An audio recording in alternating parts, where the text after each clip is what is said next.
oh, you made it to the Apocalypse Tips with Lester Pipps. That's me. I'm the Lester Pipps. I'm the one that's in the name. I'm the one that's here. I was gonna rhyme, but I can only think of game and fame, and neither one of those really made me think of a good sentence. You know what I mean? But anyway, that's the point. That's not the point. The point is what the show is, and that is Apocalypse Tips with me, Lester Pipps. So we're gonna get into it now. You might be wondering, what's Apocalypse Tips with Lester Pipps? Well, thank you for wondering that. That means you're a new guest, a new follower, a new watcher, whatever you want to call yourself. And I appreciate you being here. What it is it's me. I'm a guy who knows a lot about how you're going to survive an apocalypse. As you can see behind me, I'm in a bunker. He's probably thinking, well, that bunker doesn't look real or very effective. Why is it so mechanical? Well, fair question. This is not really what my bunker looks like. I don't want you to see my real bunker and get too jealous, because that would be sad. I don't want you to be jealous. I want you to be safe. Okay, I want you to get yourself into a bunker that's safe. If you're going to survive this COVID situation, you got to be underground. That's what I've been telling people since way back in pretty much 2005. 2005 was when I first started talking about getting yourself into a bunker, because I am a man who lived in New Orleans in 2005. And you might remember that's when the hurricane came, Hurricane Katrina, devastation. It was bad. It was real bad. So at that moment, I considered myself an adult. And I said to myself, as an adult, now, I was a 32-year-old man at this time. You could say I was already an adult, but I wasn't, because I didn't know, right? I didn't understand what the world was. But then I knew. From that moment forward, I was going to make sure me and mine survived any kind of apocalypse. So I started building myself a bunker outside my wife's house in Baton Rouge, Louisiana. And that is where I am now. Now, since that time, I've spent dedicated my life. This is me fancying up. I would be adjusting a tie if I had one, but I don't wear ties. What you think I am, some kind of CEO? But no, I don't wear ties, but I do think it's very important to let you know that I spend most of my time pre this COVID situation going around the world from a microphone to microphone that would have me telling folks how they're going to survive an apocalypse, letting them know what's up. That one guy kind of something's in the chat saying what's up to me, and I'm saying what's up to you. One guy kind of something. What's up with me is obviously still trying to get by down here underground. Where was I? Oh, right. So going mic to mic, which, let's be honest, for the most part, these mics was comedy open mics, because that's the one that's open, right? And for the most part, they was in the Los Angeles area, but that's just the way that the world works, right? There's more open microphones in Los Angeles than anywhere else. So, but regardless, I tour the world, making sure people know. Okay, what else is important to tell you before we get into the show? Well, we was on a bit of a hiatus because the world went from scary, dangerous to like, whoa, we're gonna make progressive change, maybe? I'm gonna let the progressive change take focus. Black Lives Matter is very much more important than listening to me in this given moment. Obviously, you gotta be worried about apocalypses at all times. That's the number one most important thing. But at the same time, if there's not a good world to come back to, then what's the whole point? So let's make the world good now so we can be good later also. So yeah, I was not doing shows for a while. We had a great Pride show last week, which was very exciting, very fun. I hope you was there. That one guy kind of something. I know you were. Great to see you again as well. And you keep safe too, my friend. I will check in with the chat. If you're watching and you're thinking, why is this guy talking to a dude who's not even on the screen? Well, that dude is that one guy kind of something who is in the chat. And you could be in the chat too, talking to me as well. Now, this show is not just me talking way too fast for in an accent that is very, very clearly accurate to Baton Rouge, Louisiana. This show is me interviewing guests who I came across in my travels across the country and the world, mostly in the LA open mic scene, talking to me about how they survive in the apocalypse, about how they's life is. Is that how you speak? Whatever. And so that's what we're gonna get to in just a second. And if you have questions for me, if you have questions for any of my guests, hell, honestly, if you have questions for that one guy, Con or something, put them in the chat. Put them in the chat, and I'll make sure to talk about them, to read them specifically to whoever you is addressing them to. Now, if he's in the chat and thinking, well, I don't know if I have a valid question, you do. It really helps the show. So please ask any questions that you have. We want them to be, we want you to be involved. And by we, I mean I. And also my producer, Ezra Parter, who also has been collecting questions on Instagram via his Instagram at Ezra Partier. Some questions came in there. He's gonna tell me which ones to say later on in the show. You can follow him for, if you want. Whatever. We're not plugging that guy. We're not plugging that guy. We're getting to the show. So let's address the elephant in the room for those of us who have been watching the show in the past and are watching the show now again. I pretty much base my whole life around the one most important thing to make sure you keep in your bunker, right? And that thing is, of course, a way to preserve Louisiana culture, which of course means what we wanted to make sure we got in the bunker was a Popeye's Louisiana chicken strips and the recipe and all the necessary ingredients. Because what's the point of living in a world without that? Without a remnant of Louisiana and New Orleans that is a clear example of what was great about it. Well, we found out recently that Popeyes maybe not the best organization, right? They've given money to the big spicy chicken himself, Donald J. Trump, which I don't know if calling him spicy chicken is good. Oh, silence your cell phones, folks. Silence your cell phones if you're on the show. Excuse me. I'm sorry. I'm so sorry. Well,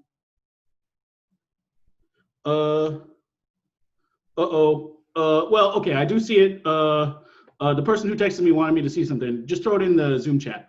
Okay. So, oh yeah. So Popeyes is bad now, right? We can't be supporting Popeyes too much. But what I will say is, don't go shopping at Popeyes.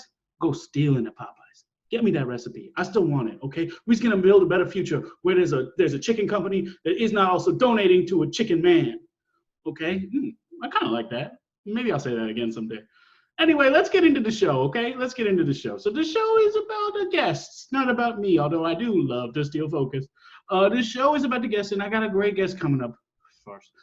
Later on, we're going to see a returning guest whose name is something I'm going to keep secret, even though it's in the, you probably already know. A returning guest from Seattle who is a little boy, but maybe an old man, who it's very unclear. We're also going to have a woman who goes by the Goodfinger of Gyersville, which we'll have to figure out what that means, and an actor, writer, / motivational speaker. But before we get to them, we got our first guest, who is an actor and a writer himself, also a producer, an inspiration, and a star of stage and screen, the one and only Brick Jackson. Brick, thank you so much for being here. Go ahead and, yeah, there you are. Thank you for having me. Yeah, absolutely. Excited to have you. Now, Brick, looks like you was living in an apartment above the ground. Is that true? Yeah, regular LA apartment. Brick, I gotta worry about you though, because if you're in an apartment above the ground, that means you're not underground preparing to make sure that you survived in the COVIDs. Well, I'm pretty safe and secure here. Been kind of quarantining in my. Quick question. I literally just got added to this show. This is about my acting career, right? Like, we're going to talk about my acting. Is this what the show's about? Well, I'd love to talk about your acting career if you was in like a movie like, say, 28 Days Later, where there's an apocalyptic situation for people to survive, or if you was in a movie like Apocalypse Now, which I don't think is about an apocalypse, but has the word apocalypse in it, so it counts. Oh, no, I wasn't. Oh. Shoot, because Brick, we met outside of an open mic at the on Santa Monica Boulevard a couple years ago, and I sent out the mass email that was like, hey, if you want to come on the show and talk about, oh, you know what? I think I understand where the confusion came from, because everyone else who was on that email list was people who only like talking about the apocalypse, and I said, if you want to come on the show and talk. Yeah. Oh. But hey, I studied under Gabriel Johnson of the Chattanooga improv theater scene. So I mean, I can pivot. Let's talk apocalypse. Well, no, I mean, hey, I want you to get to talk about what you want to talk about, but I gotta say the number one most important thing is how's we gonna all survive an apocalypse? And frankly, you're not gonna be able to act, right, or produce if there's no humans left. I mean, true, but there's also one-man shows. I can just perform as a singular man. That's true. Yeah. Oh, if you did have you done a one-man show before? Dozens. Yeah. Oh, do you have one that you liked, and what was it about? Yeah, there was a time. This is very interesting. I did a one-man show where I played Alexander Hamilton. Oh, really? And a twist is instead of just it being a show where I speak his writings, I actually sang and danced and rapped throughout the entire one-man show, and I called it Alexander. Wow. Okay. Wow. That's cool. Now, how you feel about that guy named Lin-Manuel's Mirandas? Never heard of him. Oh, really? Okay. He's a guy who's doing a show that sounds. Look, I don't want to say that he's stealing from you because nobody should be stealing from Brick Jackson, but sounds a lot like his show. There's this dude Lin-Manuel's Mirandas who's been out there doing a show called Hamilton for God, I want to say like maybe even 10 whole years. Wait, there's another show about Alexander Hamilton? Yeah. This one is a lot of song and dance, a lot of rap, a lot of Lin-Manuel Miranda not being a great actor. Wait, Lester, you're saying that they sing and dance and rap as well? Yeah, no, that's like the whole thing.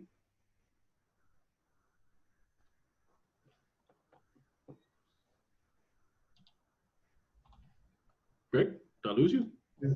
I Oh, is he flabbergasted right now? Uh-oh, I didn't mean to flabbergast nobody. I never want to be a flabbergaster. That's not what I'm about. I'm crestfallen. I don't really know. I mean, but I'm a performer. You pick yourself up. You pick yourself up. Anyway. Yeah, well, gosh. I feel like maybe he's losing you a little bit. So I apologize if it feels like I'm talking over you. It's just because you're a little bit frozen. So I just want to make sure that I'm saying something for a little while till it seems like you're not frozen anymore.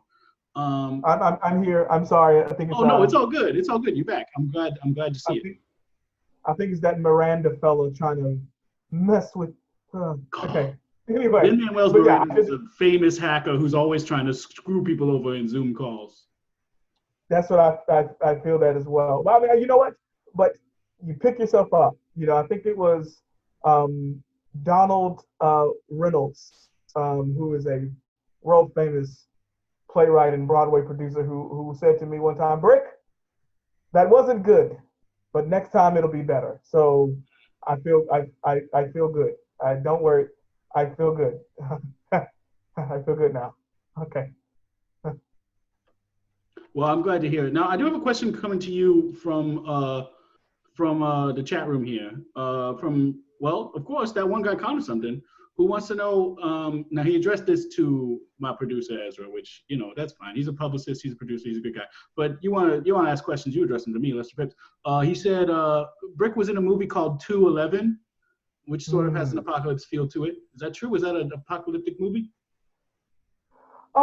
Yes, because in a way it was about how society has broken down to the point that we are not going to continue as we were. So if you think about the apocalypse, when things end and things cannot continue as they were, this is essentially what 211 was about. So good, that guy Connor something is on to something.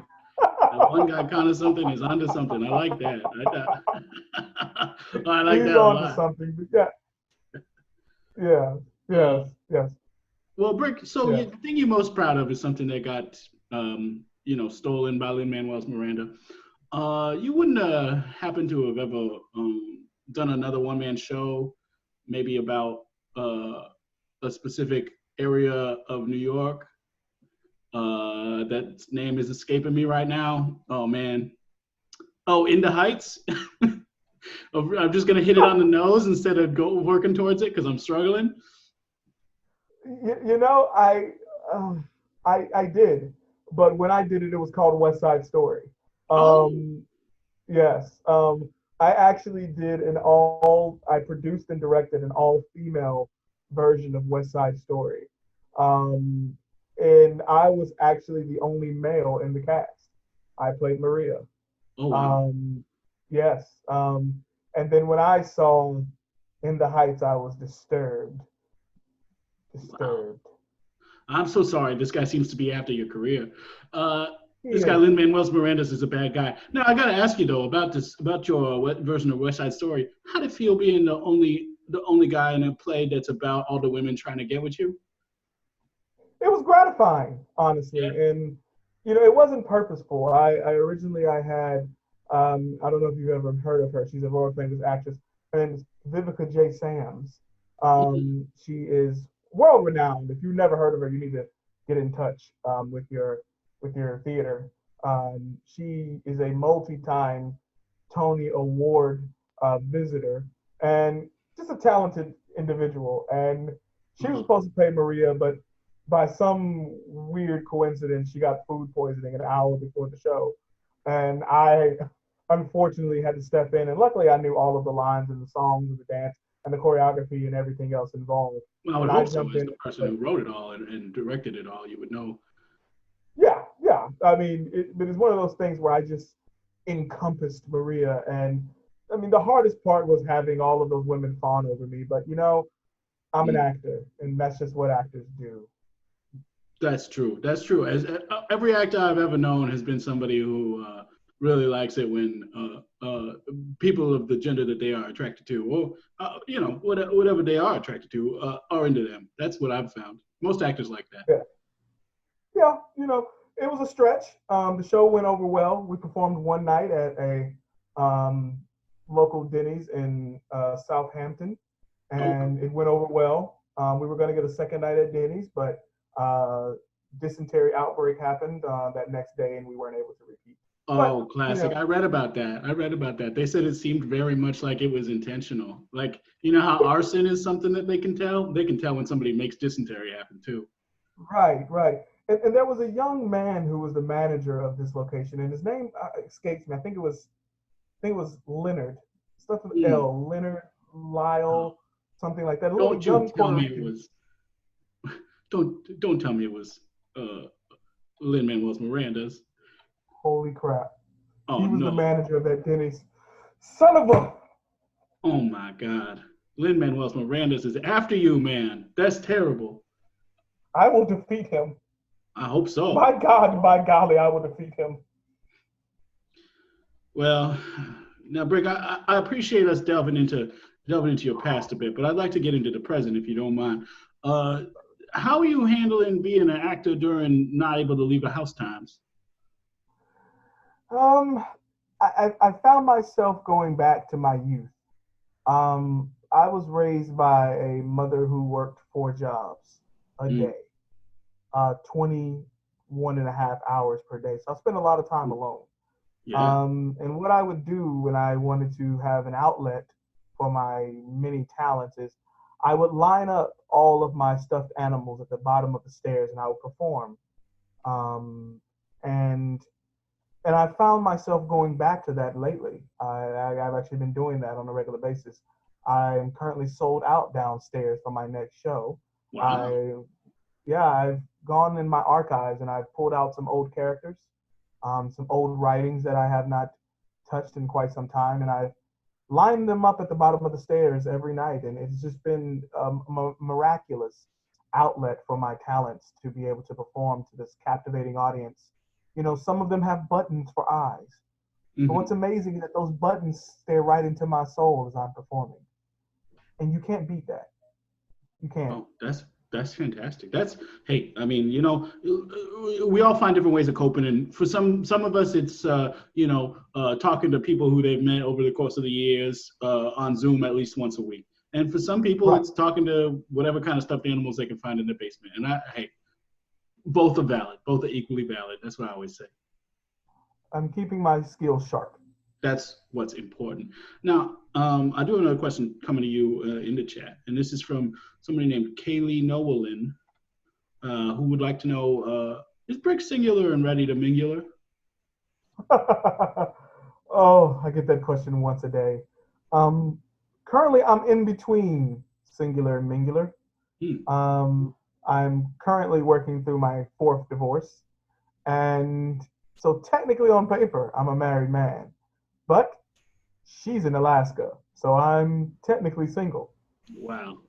Brick, this is something we can really relate on because my situation is kind of similar. I am happily married to my wife who considers us legally separated. Um, Oh. So I kind of get it. Like, it's hard to be between when you're like, we're going to get back together for sure, but also at the same time, it's like maybe one party doesn't want that to happen. See, my second marriage to my first wife was exactly the same way. Mm-hmm. Yes. You might have heard of her. She's a world famous actress. Oh, is that right? Her name is, yeah, her name is Violet Spelling. Violet Spelling. Now I'm trying to place her. What was she in? She was nurse number 3 in episode 7 of season 14 of Grey's Anatomy. Oh, the one who did the scalpel. Exactly. She handed the scalpel. Okay. Yeah. Hey, she was cute. I bet she was also a very nice person. No, she was a monster. Oh, I'm sorry to hear that. But full of talent. Well, that's fantastic. Now, a lot of people in quarantine have been what they call backsliding, which is like reaching out to an ex to be like, hey, I'm bored and alone. I'd love to talk to somebody who used to love me. Are you experiencing that at all? Actually, yes. I just had a Zoom liaison with her name is Irma Dean. I dated her when we were in kindergarten, and I was able to find her on Facebook after a very exhausting search. Apparently there's a lot of Irma Deans on Facebook, and after 24 failed attempts, I finally found the correct Irma Dean, and we mingled through Zoom, and it was very inspirational. Things got a little hot and heavy because my air conditioner broke. But overall, I had a good time with Irma Dean. She will be out of prison in the next 4 years, and I think some things might happen. I'm excited, Lester. Wow. Well, I hope that pans out for you. Because I remember last time when we met outside the club on Santa Monica that one time, you was telling me you was dating this woman named Vanessa, whose last name I don't remember, but I think it was Nadal. Vanessa Nadal. Does that name ring any bells for you? Yes, but it was Vanessa De La Doll. Oh, okay. So it's not the woman who's currently married to Lin-Manuel Miranda. Holy crap. Oh, no. He stole a wife from you, too. Uh-oh. This guy, Lin-Manuel Miranda, is out for you, Brick. I'm so sorry to hear it because he's one of those guys who's becoming very important in Hollywood for some reason, even though he doesn't technically seem to be like that good at acting, but like he's a great producer and writer, so it's confusing. And she always said I messed her last name up. It is Nadal, not David. No. Yeah, you really did. No. Now, I don't mean to just spend all this time taking pot shots at Lin-Manuel Mirandas because the guy, obviously, tremendous talent in terms of writing. I don't even have a caveat. Tremendous talent. But, dude, if he's going to steal from my man, Brick Jackson, I'm going to be upset with you. He's everything I am. Well, Brick, I just have one last thing here before we move on to our next guest. And that is a question that came into my producer, publicist, whatever you want to call him, Ezra Partier's Instagram. And that question came to him from you, from at the Brick Jackson on Instagram. Yes. You asked me, do you think the government is hiding flying cars from us? Ooh, I'm really glad you asked this question. Okay, because I don't believe that there are flying cars yet, but I do believe that the government is working on it. And one of the reasons that Trump is letting COVIDs get so bad is because he's trying to test drive. He's trying to go on a test drive. That's what I believe. That would make sense, because if we're all quarantined, we won't see the cars in the sky. Exactly. And that's why he's getting Elon Musk to bump up Kanye. Ooh, this is real, because he's like, Elon, I'll you bump up Kanye for me, I'll test drive that car for you. And Elon's thinking that's some publicity. Ooh. And Lester, I've modeled my entire life off of Fifth Element. So I am the movie Fifth Element. I am prepared at any given occasion to fly a car. So I'm ready. So whatever we need to do, I'm in. If that means I have to vote for Kanye West, I will. Okay, I won't do that. But, well, no, and it doesn't. What it means is we got to vote for Joe Biden. But you can say what you want about voting for Joe Biden, but you got to do it. But I'm sorry, Brick. Any last, you're an actor who's been in movies that have something to kind of do with apocalypse in a way, and you're a person who's been through your own personal apocalypse, getting everything in your life stolen from you by Manuels Mirandas. Do you have any Yep. advice for our listeners about how they're going to survive an apocalypse right now? How they're supposed to get through this COVID situation? Well, I actually wrote a film that I've yet to produce. It might be animated. I'm working on it. Okay. That might serve as an inspiration to all of the listeners and viewers of this. This is a podcast, right? It will. Yep. Mm-hmm. Okay, it's a podcast. Okay, everyone listening. I wrote a story about a little Hawaiian girl who lives on an island in Africa. Hawaii, I'm sorry. Mm. And she's guided by a very large Hawaiian man with tribal tattoos who is showing her the way. Rick, And I don't want to cut you off too soon, but just tell me one thing. What's the main character's name? Moana. Mohana. Oh, yeah. With an H. Boy. Lin-Manuel Miranda made this movie already.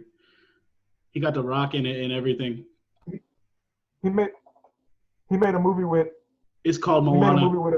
You gotta listen. As an actor, you gotta stay up on the trades, my man. You gotta know what's going on in the business, huh? Listen, we gotta move on to our next guest. We gone a little over already. I wish I could wallow with you in this sadness, but instead, I gotta bring on our next guest. Okay. So if you would, feel free to turn your video off, Rick, but then turn it back on if you have any questions. We'd love to have you interacting with the other guests as well. But for now, we gotta move on. Our next- oh boy, yeah. I mean, his life is tough. That is Lin-Manuel, whatever. You get it. Let's get on the next guest here, which is a person who you all met before if you watched the show before. The great nephew of Huck Finn, Mr. Suckleberry Squim. Suckleberry, thank you so much for being here. I made it! Yeah, hey, you're back. It's good I'm to back, see Suckleberry. What's up? Good to see you again. Yeah, well, last time we talked, you was holed up in an apartment in Seattle that you tricked the owners into giving up to you by selling them your raft and generally doing other tricks that some would say are very much in the style of your great-great-grandfather, Huck Finn. It's in my blood, man. I can't help it. I make things look good, and I get other people to do them. And I'm still in this nice couple's apartment in Capitol Hill in Seattle. And as you can see, provisions are in the plenty. Yeah, it seems like you maybe even gone through them all and restocked since the last time I saw you. Yeah, you got to survive out here, especially right now. For sure. I mean, so if I remember correctly, and definitely correct me if I'm wrong, but this apartment you was in was right in the neighborhood that got turned into the CHOP, the old Capitol Hill occupied peace zone. Is that what y'all? Yeah, it was cool. It was a Capitol Hill occupied protests. Because it wasn't an autonomous zone, because it was still in the city of Seattle. They weren't taking it over. That's what I know. That's what I know too, because it was Chaz and then it wasn't. I read the news. That's right. Like it? Are you as close to it as I think you are? I am exactly as close. I'm exactly as close to it as you think I am. Okay. About 5 blocks away. And that shit's crazy. Yeah, is that what? So I mean, we got months of catching up to do. 2 months since I saw you last. So you tell me, is that what you've been up to, or have you been doing something else? Yeah, I went over there, and so I heard the word Antifa and anarchy, and I was like, yeah, man, that's what I'm all about. And I went over there, and while it was kind of Antifa, which means anti-fascist, which I think everybody is, right? I hope so. It wasn't so much anarchy, which was disappointing for a river teen like me. Sure. I mean, you probably wanted to see water turbines spinning and people on rafts. I just wanted the whole thing to turn into a river. I actually started a movement to try and flood the area, and I was quickly shut down, which was disappointing. Oh, really? They weren't on board with mass flooding? No, they weren't on board with mass flooding. So I had to come back into this place, Sure. Well, hey, it looks pretty nice. It looks like, I'm sorry, did you add artwork to this place that you're stealing? This is a map of Squim, my home area. Where I was born. That's right, Squim, Washington, a real place. That's a real place that exists. Mm-hmm. and my namesake. That's right. That's right. Yeah, so it was getting kind of dicey, and not dicey like it, how people think. It was just not enough anarchy for me. So I decided to go and venture out to my hometown when I was really loaded up on rosé one day. Oh, really? You took a drive out to Squim? Yep. How'd you get there? Because if I remember correctly, you didn't have a car when we last spoke. You just you traded your raft for this apartment, and then you told me that you couldn't leave the apartment because you didn't have any transportation. So there's a lot of cats in the neighborhood. True. And one day I was just walking down the street and I started riding this cat. No way. I was like, this is a great way to get around. And this couple saw me and I was having a great time riding this cat. And I convinced them to do a tradesies with me. No way. Another tradesies? Yeah, they did the tradesies. So I got in their car, loaded up on rosé, and drove out to Squim, Washington to see where I come from. So I can better understand myself.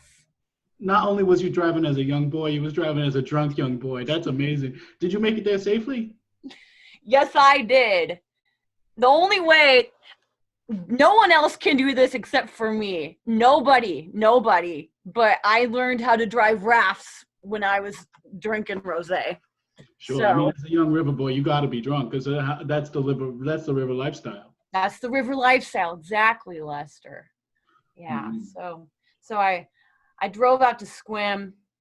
I don't know if you remember last time, but I told you about my parents. Yeah. The moose and the deer. That's right. Who I think gave birth to me. It was kind of a messed up realization for me. I feel like we had somewhat of a therapy session last time. It seemed like it, yeah. Now I of course remember it crystal clear, but you might want to refresh any listeners who are listening. Just a quick little recap. So yeah, so me and Lester got into kind of my origins last time I was here, and I come from Squim, Washington, which is really close to Forks, Washington, which is where the vampires live, right. From Twilight. Mm-hmm. And he was asking me about my first memory, and it was a lot about a raft and a moose and a deer, which makes sense because moose are boys and deers are girls.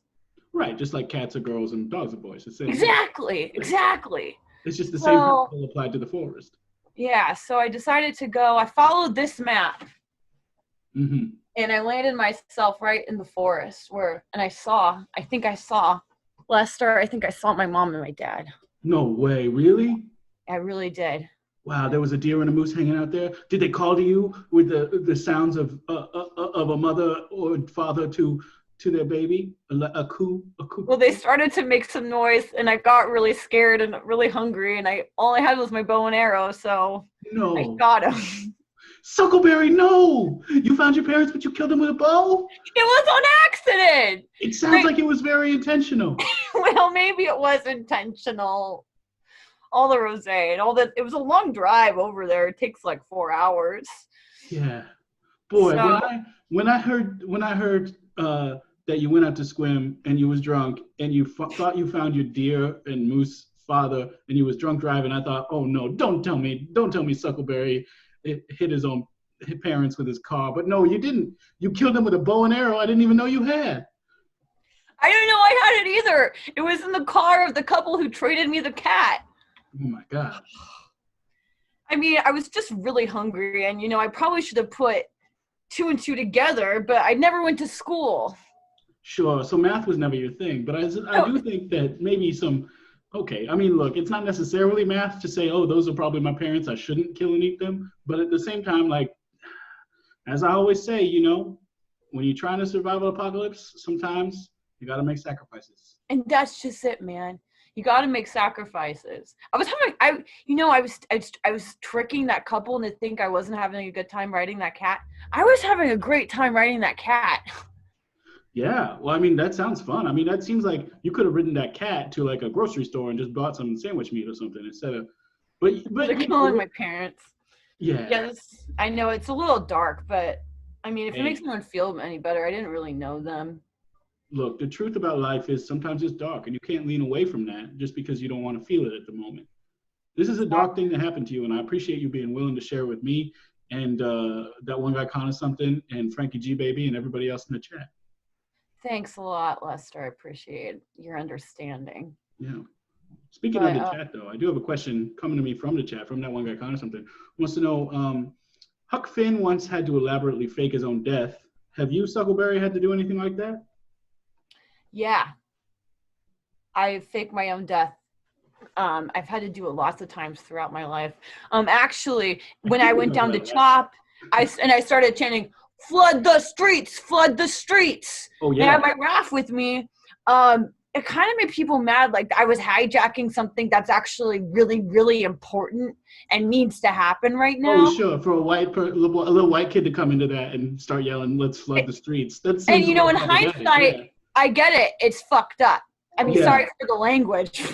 No, hey, you speak your truth. That's what I always say. I was born on a river, so I don't know any better. But yeah, I was pretty messed up. So you know, they were kind of like trying to push me out, and I don't get scared a lot, but I got kind of scared. So I froze and I landed like this.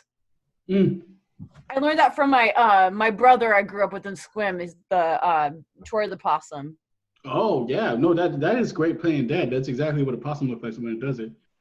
Right. Now possums are able to actually like slow their heart rate so that they feel dead too when you touch them. Were you able to do that? Well, yeah, I was actually. I learned that from my uncle who is a monk. Whoa, cool. So tell me about your uncle. I never heard about this before, because your parents are a deer and a moose.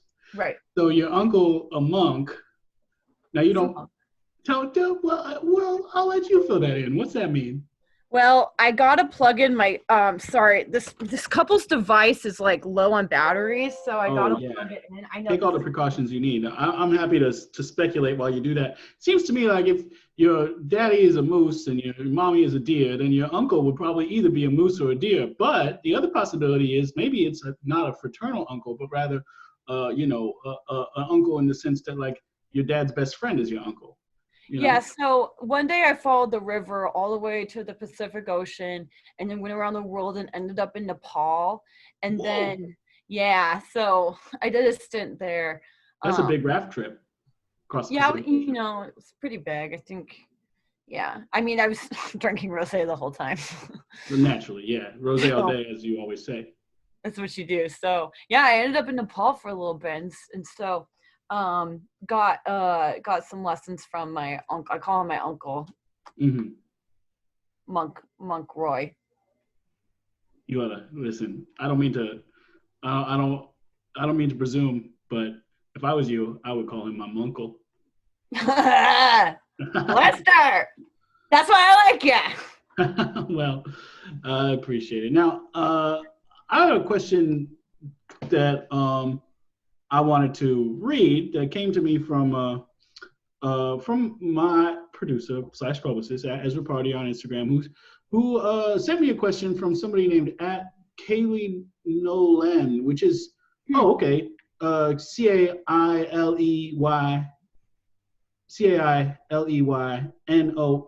Cailey Nolan looks a lot like if you wasn't wearing that hat.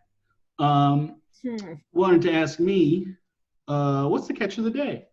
Which is an interesting question for somebody who's living in a bunker, hasn't really left the bunker much. But I should say, I actually did venture out of the bunker, because when I was realizing that Popeye's chicken might not be the way, I was thinking, well, what's another New Orleans food that I could maybe try to dedicate my life to in its place, which obviously didn't work because I'm back on that train. The Popeyes, we got to make sure we steal the recipe of the chicken strips so we can have it in the future, but not support the Popeyes company. But what I was doing, I was out there fishing, trying to rustle up any kind of shrimp to make a po' boy, and instead I caught what looked like to me a boot. You caught a boot? No, it was a catfish, but I thought it was a boot. Oh man, I was about to get so excited. When you find a boot, it's like, oh, the best. Really? You get excited about catching a boot? Especially if it's in the salt water and it's been retaining all the salt. It's just so. I'm getting hungry just thinking about it. Suckleberry, this prompts me to ask another important question, and we do need to move on to our next guest. But I gotta ask you this question real quick. When you was rafting across the Pacific Ocean, was you eating? How did you survive? How did you manage to? Because it sounds like you eat boots, but there's not a lot of boots in the Pacific. You're right about that. It's an extreme delicacy, so only the lucky get a few boots. It's mostly eating all this sashimi grade tuna. Wow, that's hey, if you can catch a sashimi grade tuna just while you're out on a raft in the middle of the Pacific Ocean, that's impressive. So, as always, he's a very impressive person. Also, I'm very scared and concerned both for you and of you. Thanks, Lester. It's been good to see you again. Good to see you too. Now, let's get to our next guest, who is somebody who I haven't had on the show before, but I did meet outside of well, you know what? I don't quite recall. So we'll let him tell it if he wants to. We have actor / writer / motivational speaker, who asked me to say something else, but I forgot. Jamie Jordan. Oh, a guy who's doing well in quarantine. Jamie Jordan. What's up, dude? There he is, Jamie. How are you, man? Hey, you know me. I'm doing okay. I'm hanging in the bunker, making sure me and others know how to get through any kind of apocalypse. How are you? Where are you at, man? Where are you at? Jamie, I'm where I'm always at. I'm in my bunker outside Baton Rouge, Louisiana. That's awesome, Ezra. It's great to see you, man. No, Ezra is my publicist. You traded emails with Ezra. I'm Lester Pipps. Oh, sorry, Lester, man. You guys look kind of similar, though. You know. So. Yeah, people have told me that he looks like if I wasn't wearing a costume. Weird. Oh, I like that. That's funny, dude. Oh man, that's hilarious. Well, but hey, it looks like you're doing okay. I mean, where are you? I'm doing great, man. I'm over in Glendale, which is the city of dreams, as they say. And I'm doing 100 days, no shirt, and I just finished my book, you know. So I was feeling pretty good. So is this 100 days no shirt? Is that a challenge that somebody put onto you that you are accomplishing, or is that just the truth? No, I'm just. It's just a no. You gotta. Here's the thing, man. You gotta. So I thought I was wearing my hat the other way. Did you see me grab for the bill? Sure did. What a joke, man. You know, I got no shirt on, right? Yeah. And I'm grabbing for the. I mean, what kind of character? The hat that you is wearing, but he's wearing it backwards. This guy doesn't know what clothes does. So 100 days, no shirt, no real reason, just feeling like, you know, you got to be inspired every day, you know. So I've just been walking around for 100 days without a shirt. And it makes me feel like better about my body and my life. You know, it gives me like a powerful feeling in my heart. Does that make sense? Yeah, it does. You know, a lot of people talk about one of the troubles of being in quarantine for so long is that it's you start like losing your sense of self a little bit. Like you feeling like you're eating poorly, you're not exercising, your body doesn't feel as good as it used to. This might be a way for you to combat that. This might be good advice for folks. Take your shirt off, walk around, feel a little bit better. Yeah, no, I mean, I don't need to be, just so you know, like I don't need to be doing better in quarantine. Like I'm already doing great in quarantine. This is just kind of a personal challenge for me to do 100 days without a shirt. I wouldn't recommend it to anybody. It doesn't really make sense, but it makes sense to me. It doesn't make sense for anybody else. It just makes sense for me. Oh, okay. If that's how Does that make sense? Yeah. I mean, I could see how it could be useful for folks who's maybe looking for some body positivity. But if that's not what it's about for you, then that's not what it's about. No, it's not what it's about. I think it's just about, it doesn't matter, man, because like I'm killing it, you know, like all the time. Yeah, well, define that. You said you wrote a book, which is fantastic. Now, when I met you previously, you was an actor who said you might want to get into writing. Yeah, you know, I was an actor for a long time. I was pretty good at, I was pretty great at that. Actually, I was one of the best. People actually said that I was probably the best there it was. And but I just, I found out after acting for a long time that I'm really more of a writer, you know. I think I've always had a writer's brain. I think I And I've had an interesting life, you know, and I think that it's Is your time book a for me memoir? to- I'm sorry? Is your book a memoir? Well, the book is titled The Autobiography of Jamie Jordan, The Journey of Jamie Jordan in Quarantine Specifically, as told by Jamie Jordan. Okay, so wow, so it's a chronicle of what you've been going through as a quarantine person. Yeah, but it's kind of like, you know, quarantine, I think, you know, people say quarantine is difficult. And I think it was probably difficult for me for the first maybe a couple weeks. But then it actually became the best thing that ever happened to me. Oh, Because wow. I think, you know, a lot of people they get really down on themselves in quarantine. And, you know, I understand that. I understand that you can get down on yourself during quarantine. Absolutely. Not Jamie Jordan, okay? I rise above it. And that's all you have to do. You just have to continue working. It's great. I write all the time. I've written 13 pilots. I've written 22 screenplays. Oh my God. In quarantine. I'm not messing around, man. Yeah, I mean, that's a lot of writing. That seems like you've taken, like, you've seen, like, hey, I'm stuck inside, so I'm going to only write for the rest of my life. Is that accurate? Well, no, I'm going to do a lot of things. I'm going to inspire. Mm-hmm. I'm going to give. I'm going to give back to people. So what is so if the book is a chronicle of what you've been doing in quarantine, but what you've been doing in quarantine is writing the book, what is in the book? Well, it's a lot about how much I've been writing. Oh, is it really? Oh, okay. Would you, and feel free to say, no, you put me on the spot, but would you just read me a passage from somewhere in the middle of the book? Oh, all right. Let's say like page, I don't know how long your book is, but I'm assuming it's more than 300 pages. So I'm going to go. Yeah, I got it right here, pulled up in a little document. Okay, yeah. Okay, so Jamie is writing a pilot. Oh, you wrote this in the first part. Okay, continue.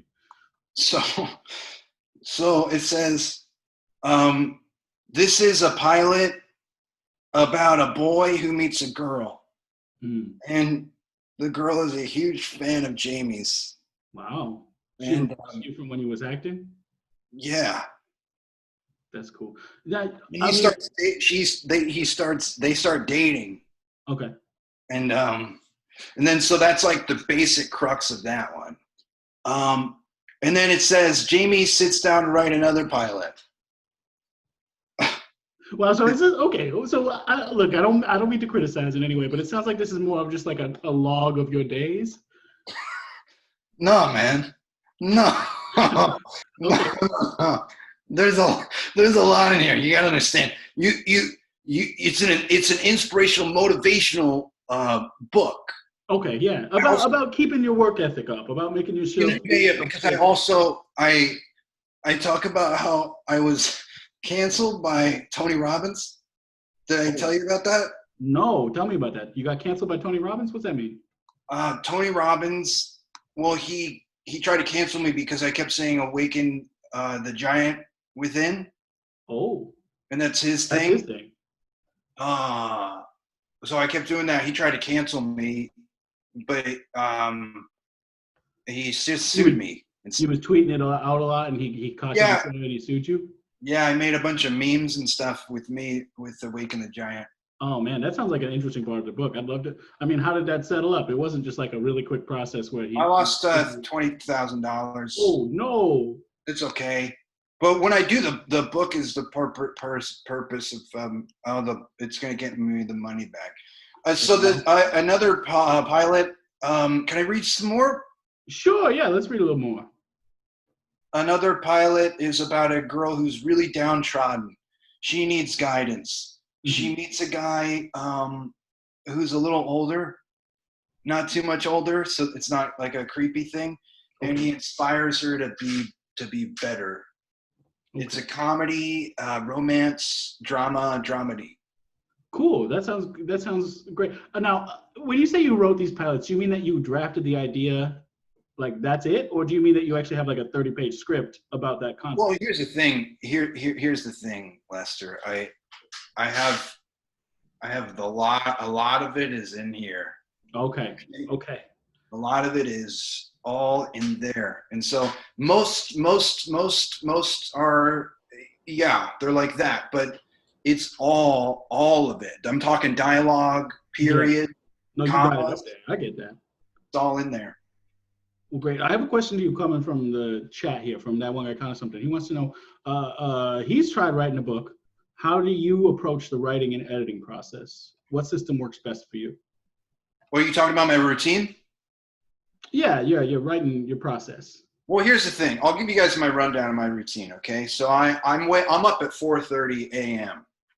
I have my in-home gym, which is 45 minutes of kettlebell workouts. That's kettlebell swings, snatches, hip shots, squat thrusts, battle ram swings, brunt smash, over the shoulder press, pass the bell, throw the bell. Like he's going through a workout routine. Not necessarily what he's looking for. 5:30, a breakfast with raw oats and agave. Did I mention I'm growing an agave tree? You did not. Listen, it sounds like you maybe have a lot of great tips on like how to just live a day in your life, which is fantastic, and people should maybe want to know that. I don't know. Thank you. But these aren't necessarily writing tips for Connor. It's all a build up to the writing. Yeah, it sounds like you. Listen, I don't mean to be critical, but it sounds like you haven't actually done as much writing as you think you have. But I know you got great ideas, and I want them to get on paper, and I'd love to read them someday. Okay. We'll see them on TV. Thank you. Thanks. Yeah. What do you want now? What do I want now? Yeah. Well, now actually I have a question coming to me from my publicist at Ezra Partia on Instagram. Comes from a guy named at Nick Pupo, which is Pupo. Who, yeah, it looks like kind of like you, but with a shirt on. And he wants to know, how's my money situation? Oh, that's an interesting question. Now, my money situation, pretty bad. I don't have much, but my wife is financing the bunker, so I'm okay on that front. Congrats. Thank you. Yeah, but I actually haven't worked since 2005, so it's hard to say I have good income. How about you though, Jamie? You got money? Is that an okay question to ask you? Oh, well, I did lose a lot in the lawsuit with Tony Robbins. Mm-hmm. And he's still going at my throat, by the way. It's not over. So I'm trying to meld that. But no, money's not great. But money will be coming in. I know that. I know that. Yeah, I think that probably me asking that question of you after already knowing that you lost all that money was insensitive, and it was a little insensitive, but I wasn't going to say anything. It's okay. Sometimes people forget, or they just don't care. But whatever it was, I forgive you. I was just stuck on my routine of forwarding the question onto the guest, but then I thought, oh, that's probably me. No need to explain yourself. I totally understand, Lester. You're the man. Thank you. Jamie, you seem so well-adjusted, and I appreciate it, and I hope that your writing does go as well as you think it has. Now, people might be thinking, uh-oh, it's 9:54. We haven't even gotten to the fourth guest yet. What's going to happen here is we're going to go over 10 o'clock, and I think that's going to be fine because there's no show after us. If, for whatever reason, the next show starts and there is a show and I'm wrong, sorry. We'll just get cut off. But what we're going to do is get on to our next guest here. We're going to go a little over, and it's going to be okay. Our next guest, it comes to us from Gyersville. She goes by the Goodfinger of Gyersville, in fact. Her name is Gabby Goodfinger. Gabby, thank you so much for being here. Gabby? Oh my God. Thank you so much for having me on the show, Lester. It is so good to be here with you tonight. And I just want to kick things off and say tonight, we're celebrating, okay? We're celebrating, even though that says Italashaberdige backwards. But it says celebrate. On my camera, that's what it says. Well, that's fantastic. I think it's important to celebrate when something is celebratory. Celebratory. Celebratory. What is the celebratory event? Well, I gotta say two things, Lester, okay? First of all, hello to all you watching out there. My name is Gabby Goodfinger. Okay, all I need in this life are the three G's. I need my girls, I need my guy, and I need a good pair of jeans that fits just right. But tonight, I'm celebrating, or eat a library, which is what my bag said. I'm celebrating hope, and I'm getting all kinds of emotional wound up because tonight I'm adding a fourth G. That's right, you heard it here first, folks. I'm going to be a grandmother. Oh my God, Gabby! Extra, read all about it. Very exciting! Oh wow! I didn't, when we met outside of a very small bookstore that I was walking by after doing a speech of mine in the Green Bean Bookstore. That's one of my favorite local bookshops here in Gyersville. That's right. And when we met, I did not know you was even a mother at the time. And now I find out you're going to be a grandmother. That's so exciting. Oh my goodness. You could knock me over with a feather. I have two beautiful girls. Their names are Jennifer and Carolyn. Mm-hmm. And Jennifer, I'm sorry. I can't talk about it without. Collect yourself. It's okay. It's okay. I'm only trying to wipe my eyes with 2 squares of toilet paper because waste not, want not. That's smart. Yeah, you got to use that toilet paper elsewhere maybe in the future. So Jennifer is going to have a little baby of her own, and I am just all a Twitter. I mean, what is that baby going to call me? I am over the moon. The holy cow, jump over the moon with the milk and the hooves and Well, gosh, I mean, that's so exciting. Do you know, you said it's going to be a little baby girl? I mean, it very well could be. Oh, I misheard you. I have been from here to Sunday thinking of good names that start with my favorite letter, and that's letter G. Oh, is it now? It sure is. I wasn't sure if that was intentional. Okay. Oh, it is. You want to know why I like the letter G, Lester? I'd love to know, yes. Because it's round, but it's got a corner. So you might have an easy way around the G, but we're sharp, and we veer in, and we dig deep. And that's the story behind the letter G. Mm. My husband, who's a decent man, his name's Garrison, he agrees with me. Well, I'm glad you two agree on that, because that's important to have something that seems so important to you be something that you share with your spouse. G's of a feather flock together. That's how the story goes. And I love that some people would pronounce that geese, but you pronounce it G's. I love that. Well, that is so interesting. I never thought about it that way. Now, so you was thinking of baby names then. So let's say it's a girl, like I thought you'd said. I apologize for mishearing you. What kind of names are you thinking? Like maybe Gabrielle? Gabrielle is a beautiful name. I also was thinking perhaps of maybe somebody named Gary, maybe a beautiful baby girl named Jemima with a soft G. I'm not sure we're using that name so much anymore, but okay. Perhaps Gideon, perhaps Gethin. That's a Welsh name according to babynames.com. I mean, the list is endless. But sure. Another thing that is just blowing my brain is, what is this little green bean goober gonna call his grandma? Oh, I mean, I can think of what I used to call my grandma was I would just call her by her name, which of course was Florence. And even as a baby, I would try to say Florence. I would say Florence. So I call my grandma Florence. That is precious. That is priceless. Just call up MasterCard, because there are just some things money can't buy. Mm-hmm. That's the experience of having a family. So I was thinking, because I mean, I don't look a day over 40, my actual age. So I was thinking that maybe it needs to be a fun grandma name, because my name already starts with G, so there are a lot of plays on words you could do, like sure. Graham, sure. or Grandma Gabby, or Gigi or Gigi Hadid. I heard she's cool. Hey, if I don't know. if your grandkid starts I calling don't you Gigi know. Hadid, that is a compliment. You should take it. I know. I think that she is a very successful businesswoman, and that is the kind of value I would like to espouse on the little tot as soon as I get these hands and give it a little snuggle.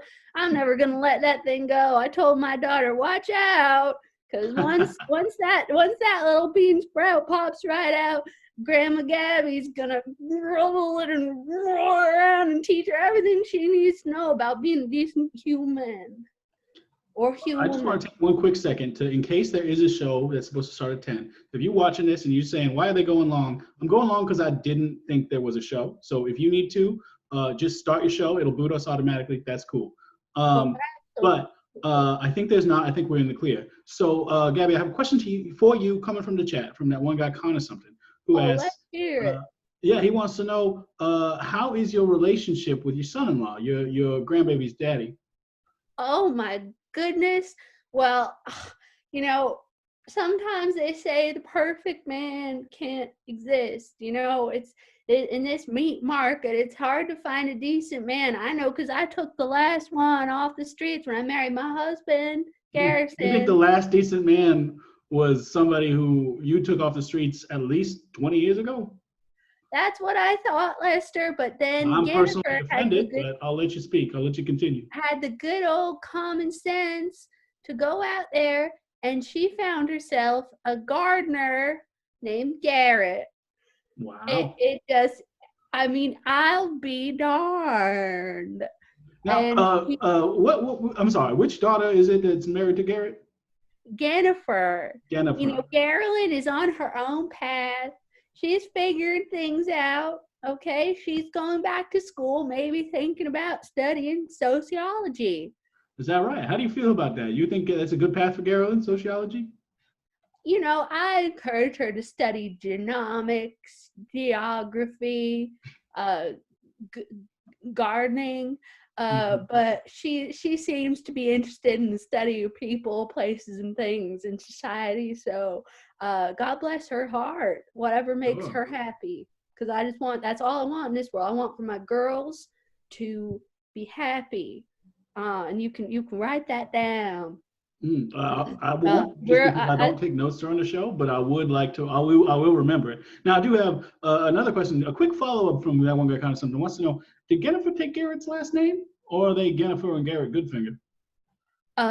Jennifer did take Garrett's last name. It was Gabonru. It's a French name. And it's actually very funny that you asked that, because as part of their anniversary trip pre-COVID, we went over to France last summer, and can I just tell you, I was so moved by the art that I saw over there, the paintings of the fruit, the imagery of Mary holding the baby Jesus, and some of those beautiful French Renaissance photos, paintings. They were so realistic looking. I thought that they were photos. Wow! I just had to cry. And now, so, who's your favorite artist that you saw? Was it maybe Van Gogh? Renier. He's an unknown of the late Renaissance period. Grenier? Is that what you said? Renier. It is a French name. How do you spell it? A French artist. That is R, but in French you pronounce it R. And then your favorite artist doesn't start with G? Gabby, what's going on? You couldn't find a good artist that's name starts with G? Well, you know what they say, when in France. So this year, a reason why I know, circling back to the OG question, a reason why I knew that Garrett was in fact a decent man is because, as you know, we could not take a repeat family trip to France this year, or as they say in France, an encore. So Garrett was good enough to hook me up with a virtual tour of Lou. Oh my. Mother's Day this year. And it was like I was in the room with the paintings, living and breathing. Just call me Gabby, the Da Vinci Code, Goodfinger. Wow. Oh. Well, Gabby, I'm very excited for you. You know, becoming a grandmother, to especially when you feel so strongly about your son-in-law. I mean, that's My heart just near burst. You know, it's nice to remember that there are still good things that can happen. You know, the world is a little bit dark maybe right now, and by maybe I mean 100% is really fucked up. But it's nice to remember that that there's good things coming. You know, and babies is a great way. Now, real quick, that one guy kind of something wants to know if you're a big Gal Gadot fan. Is that true? Oh, absolutely. That girl's got a name that just knocks any other double consonant name out of the park. In fact, Yep. Speaking of which, I've actually invested in my granddaughter's very first picture book for her library, and that is the illustrated children's classic Blueberries for Gal. Oh, I don't know it. Is that a Gal Gadot book? Well, it very well could be. See, it's a spin-off of a very popular illustrated children's picture book named Blueberries for Sale. But it was actually personalized for my family, for my little granddaughter to be, with not only a book about blueberries, but a book with a protagonist of the first letter of her name is my favorite letter as well. Wow. That was a roundabout way, but I liked what you said. Now, I have a question coming to me from my publicist, Ezra Party on Instagram. Via a woman whose tag is, a handle is at Miss Elizabeth Content, which Miss Elizabeth Content now, wow, she looks like you if you weren't intentionally shoving your jaw forward. Oh, interesting. Oh, that's just perpetual happiness is what that is. Right. It's certainly not a way of affecting your speech. Now, Miss Elizabeth Content wants to know, what would the title of a movie about my life be? Well, I mean, the title of a movie about my life would be probably, let's say, I think it would have to just be, the movie about my life would have to just be Apocalypse Tips with Mr. Pipps, because I'm dedicated my life to Apocalypse Tips. You know, it's not just that I do a show that gives them, it's that my whole life is about them. So that's what I would call it. What about you there, Gabby Goodfinger? Oh, goodness me. I never really thought I was one much for the movies. I prefer much more of a simpler existence. But I think if it were, if I had a film made about my life, it'd probably be called Grange, Green, and Guinness in the Time of the Gab. Wow, that's quite a name. I'd love to read that book and figure out what any of that meant. To me. I was inspired. I was inspired by this green background. It just was like a kaleidoscope of colors and words in my brain. Wow. Cinema. Well, Gabby, thank you so much for all of that. Now, I want to give all my guests a shot to come back on here real quick, because we already went over, so we might as well take all the time we want. Folks, if you want to come back on, do. If you don't, that's cool. But I want to give any of y'all a chance to ask each other questions if you got them, or last words for any other folks. Brick, you jump back on, so I'll let you go first. Brick, any thoughts you want to add right now? During the interviews, I decided to go and watch Hamilton on Disney Plus. Oh no! It was so good. Yeah. And it looked a lot better than what mine would have been like. I'm quitting acting. No, Brick. Hey, Brick. Listen, just because you should, man. I did that. You should totally do that. Look at me, bro. Look at me, dude. I'm doing great. I want to be like you, man. I write 30 scripts like a month, dude. It's easy. Writing's easy. I think I just figured it out. I'm going to be a songwriter. I'm going to write a song called You. Hey, look. I want to be like you. I got this cool. Look how fun this is. Oh, Let's do this. I'm excited. Well, I would love for my show to be the origin story of a band Brickin' Suckleberry and Jamie band. Gabby, you want to get in on this? I gotta say, Lester, that whole shebang sounds pretty groovy. Okay, well that's great. Suckleberry, anything you want to add? To Gabby Goodfinger. Yeah. No one's ever been a grandma to me before. Oh my goodness. Well, my stars. Is that a relationship that you're interested in pursuing? Because I know some excellent candidates. I mean, it's not in my nature to really need anything from anyone, but I mean, kind of like Peter Pan and Wendy, I wouldn't mind a relationship in that way. Now, Gabby, before you go ahead and agree, I just want to point out one of the things we learned about Suckleberry today is that Suckleberry killed and ate their parents. So you might not necessarily want to take on a familial relationship. I mean, it wasn't my fault. I was charged up on rosé. Yeah. Well, you know what? There's one more G in my life that I like that I neglected to mention earlier, and that is Guinness. So if you want to raise a glass with me, everyone can join hands at this family table, Suckleberry, okay? And that goes to all of you over here. We all use a little more connection and love and cheers in these times. Absolutely. I'll drink to that. Let's raise the glass to the four of us. Tomorrow there'll be more of us. Oh, and I don't mind not being counted in the four. That's okay. Oh, sorry, Lester. I didn't go to school. That's okay. Math's not your thing. We know that. That's all right. Jamie Jordan. Such a good song in the show, and they did it twice.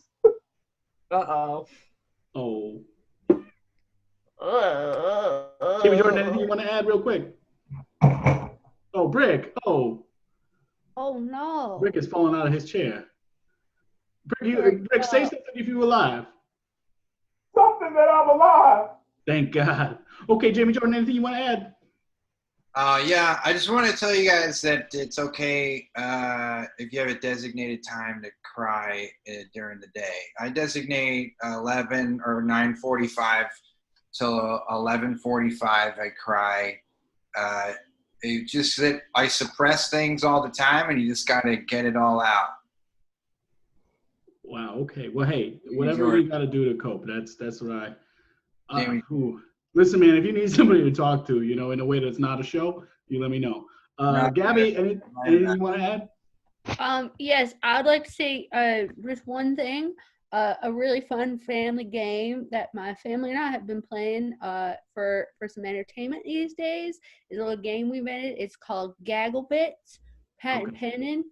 It's quite similar to the game of Boggle, if you've ever played it, except right when you're about to have the time up and you're about to have Boggle, you take the pieces and you throw them down on the floor and then you just scream. Wow, that sounds Coming to not you that fun. at a big box retailer sometime in the next year.